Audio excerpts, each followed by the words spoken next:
تو فتنہ انکار حدیث پیدا ہوا، سنت رسول کا استخفاف۔ یہ چونکہ مغرب سے درآمد شدہ فلسفہ اور نظریات اور مغرب سے درآمد شدہ سائنس کے زیر اثر تھا، لہذا یہ فتنہ پورے عالم اسلام میں، اگرچہ اس کے مرکز دو بنے ہیں، ایک ہندوستان اور دوسرے مصر۔ مصر ثقافتی اعتبار سے عالم عرب کا امام ہے، اور عجمی اسلام جو ہے اس میں سب سے اہمیت، سب سے بڑھ کر وہ ہندوستان کی تھی۔ تقریباً پوری دنیا کی جو مسلمانوں کی آبادی ہے اس کا تہائی ہندوستان میں ہوتا تھا، آج بھی ایسا ہی ہے۔ 40 کروڑ سے زائد جو ہیں وہ بھارت اور پاکستان اور بنگلہ دیش میں ہیں، 125 کروڑ کل جو ہے مسلمان، ایک تہائی تعداد تو یہاں ہوتی تھی۔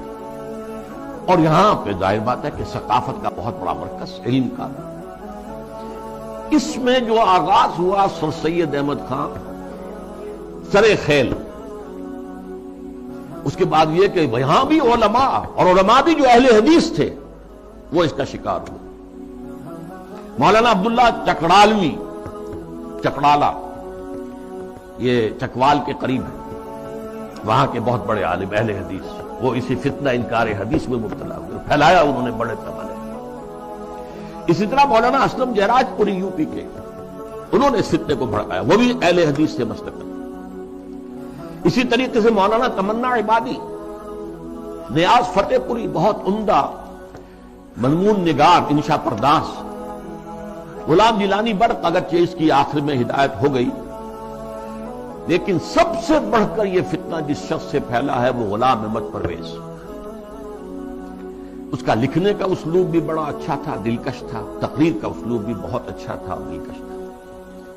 اور یہ جان لیجئے فتنہ وہی شخص برپا کر سکتا ہے جس میں صلاحیت ہوتی ہے۔ عام آدمی کیا فتنہ برپا کرے گا، اور کرے گا تو پھیلائے گا کیسے؟ تحریر و تقریر سے فتنہ جو ہے وہ پھیلتا ہے، پروان چڑھتا ہے، اور ان دونوں چیزوں پر اس شخص کو بڑی دسترس حاصل تھی۔ دیکھیے یہ دو غلام احمد پنجاب نے پیدا کیا۔ غلام احمد قادیانی، اس نے ختم نبوت کی مہر توڑ دی، اجرائے وحی، اجرائے نبوت کا دعویٰ کر دیا۔ اور غلام احمد پرویز، اس نے اور دوسری اعتبار سے نبوت و رسالت کو زخم لگائے کہ نبی کی رسالت جو ہے وہ ٹھیک ہے، ہم مانتے ہیں، لیکن نبی کی اطاعت اور اس کا اتباع یہ صرف ان کی زندگی تک تھا۔ یہ فتنہ جو ہے پرویزیت، یہ آج بھی جاری ہے۔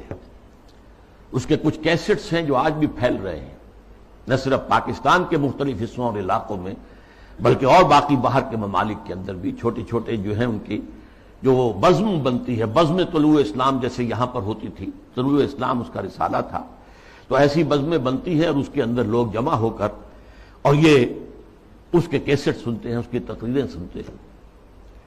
یہ فتنہ کیا تھا، اس کو میں یہ چاہتا ہوں کہ give the devil his due، شیطان کو بھی جو اس کا حق ہے وہ دینا چاہیے۔ اس نے کبھی انکار نہیں کیا مطلقاً حدیث کا، بلکہ اس کا موقف اصل میں کیا وہ سمجھ لیجئے۔ نمبر 1، دائمی ہدایت اور دائمی قانون صرف قرآن کا ہے۔ سنت رسول کے حکم پر چلنا، قرآن میں جہاں بھی آیا آتی ہے الرسول، اس سے مراد کیا ہے؟ اس وقت رسول امیر بھی تھے مسلمانوں کے، تو یہ اطاعت امیر کا ہے۔ وہ سربراہ مملکت بھی بن گئے مدینے میں، تو اطاعت جو ہے وہ حکمران کی ہے۔ اس اعتبار سے وہ مرکز ملت تھے، مرکز ملت کی اطاعت ہوگی۔ اب جب بھی کوئی اسلامی ریاست قائم ہوگی تو جو مرکز ملت ہوگا اس کی اطاعت ہوگی، اس سے حق حاصل ہوگا، وہ جو بھی حکم تسلیم کرے، جو حکم نہ تسلیم کرے۔ اس طرح گویا کہ رسالت محمدی اور نبوت محمدی اور شریعت محمدی اور سنت محمدی، اس کی اس نے گویا کہ عملاً نفی کر دی۔ انہوں نے کہا کہ ہم حدیثیں صرف وہی مانیں گے جو قرآن کے مطابق ہو۔ اچھا کوئی شے قرآن کے مطابق ہے یا نہیں ہے کون طے کرے گا؟ ہم کریں گے۔ قرآن کی تشریح اور تعبیر اور تفسیر اگر سنت سے آزاد ہو کر کی جائے تو ظاہر بات ہے قرآن کو موم کی ناک بنایا جا سکتا ہے، ادھر موڑ دے ادھر موڑ دے، جو چاہے تعبیر کر لے۔ اس کی ایک میں مثال آپ کو دیتا ہوں، اگرچہ وہ بڑی استہزائیہ سے مثال ہے۔ قرآن مجید میں حکم آیا سورہ مائدہ میں، وَالسَّارِقُ وَالسَّارِقَةُ فَاقْطَعُوا أَيْدِيَهُمَا، چور مرد ہو یا عورت ان کے ہاتھ کاٹ دو۔ اب اس کی کیا تعبیر کی؟ رسول نے تو سمجھا ہاتھ کاٹنا ہے، اور آپ نے ہاتھ کاٹے۔ ایک مخزومی خاتون تھی بڑے اونچے گھرانے کی، بنو مخزوم وہی ابو جہل کا قبیلہ ہے، فاطمہ نام تھا، فاطمہ مخزومیہ، اس نے چوری کی۔ اب اس کا ہاتھ کاٹنے کا حکم دے دیا گیا۔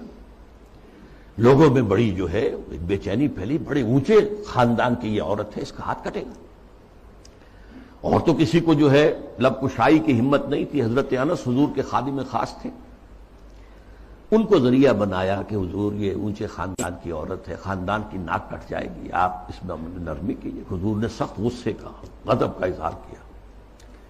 اے انس، تم سے پہلی جو امتیں برباد ہوئیں اسی لیے ہوئیں کہ جب اونچی قسم کے لوگ، اونچے لیول کے لوگ جرم کرتے تھے انہیں چھوڑ دیا جاتا تھا، اور عوام اور غریب لوگ جرم کرتے تھے تو انہیں سزا دی جاتی تھی۔ خدا کی قسم، اگر فاطمہ بنت محمد بھی چوری کرے گی، معاذ اللہ ثم معاذ اللہ ثم معاذ اللہ، رضی اللہ تعالی عنہا وصلی اللہ علیہ وسلم، تو اس کا بھی ہاتھ کاٹا جائے۔ اب اس کی تعبیر پرویز صاحب کیا کرتے ہیں؟ ان کا ہاتھ کاٹ دو، مطلب ایسا معاشرہ، ایسا معاشی نظام بنا دو کہ چوری کی ضرورت ہی نہ رہے۔ جیسے محاورے میں کہتے ہیں نا، والدین کسی مسئلے میں اپنے بیٹے سے، بھائی تم نے تمہارے ہاتھ کاٹ دیے، یعنی یہ کہ تم نے تو ایسا قدم اٹھا لیا کہ اب ہم کچھ کر ہی نہیں سکتے۔ یہ گویا کہ اس محاورے پر لے آیا، ان کے ہاتھ کاٹ دو، یعنی ایسا ماحول پیدا کر دو، ایسا سوشلسٹ نظام برپا کر دو کہ جس میں ہر ایک شخص کی ضرورت پوری ہو رہی ہے تو کائے کو چوری کرے گا۔ یہ ہاتھ کاٹ دو کا مفہوم ہے، یہ نہیں ہے، یہ تو مولویوں نے بنا لیا ہے، اور یہ غلط تصور ہے کہ ہاتھ کاٹے جائیں۔ حالانکہ ڈھٹائی کا یہ عالم ہے کہ اسی آیت میں آگے فرمایا گیا ہے، جزاء بما کسبا نکالا من اللہ، یہ در حقیقت ان کے کرتوت کا بدلہ ہے۔ تو گویا کہ ان کے کرتوتوں کا بدلہ یہ ہے کہ ایسا نظام قائم کرو، یہ ان کے کرتوتوں کا بدلہ ہے۔ نکالن، اور عبرت ہے لوگوں کے لیے اللہ کی طرف سے۔ اللہ عبرت کیسے ہوگی؟ کیا اس اعلیٰ نظام سے عبرت پیدا ہوگی؟ قرآن مجید اپنی حفاظت کرتا ہے، لا یاتیہ الباطل من بین یدیہ ولا من خلفہ، قرآن مجید کے اوپر کوئی باطل حملہ آور نہیں ہو سکتا، نہ سامنے سے نہ پیچھے سے۔